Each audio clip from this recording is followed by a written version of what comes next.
that's interesting that you've picked on the net zero story then in the Telegraph, and the fact that Tony Blair is now being outspoken on this. Yes, it seems to be slightly sort of muddled thinking from Tony Blair on this one. That he's absolutely right that when it comes down to tackling climate change, a small change in China would do far more than a big change in Britain. And what he's saying is, should ordinary Brits then face the burden of all the costs of trying to actually deal with global warming?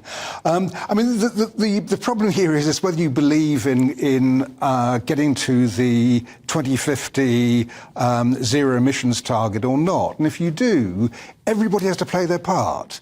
So there will be a cost to us all. At the moment, ULEZ is the most controversial of all those things. But it's things like how you're going to feel if you have a wind farm on your doorstep. That's going to be part of the cost you pay. I just think that given that global warming is now the fourth biggest issue amongst voters in this country, I mean, first comes cost of living crisis, then it's NHS, then it's migration.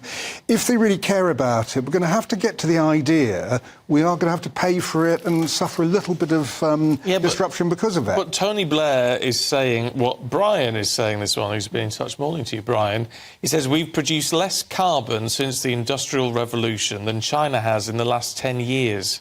Everything we do is insignificant. Yeah, nothing we do is frankly going to make any difference until China wakes up to this. Well, I mean, it's absolutely right. It's a global problem, and the bigger the country, China, especially the industrialised countries, China, India, Russia, it is important that they do, if you like, more than we're doing. But if it's a global problem, we've all got to kind of do our bit. Yeah, but all. Well, including those including the countries that just don't do anything. As a staunch Tory. It pains me to say this, but strangely, I'm agreeing with Tony Blair, which I find quite a little disappointing this time in the morning. But that was uncomfortable. It was very, very uncomfortable, because I do think that he has a point.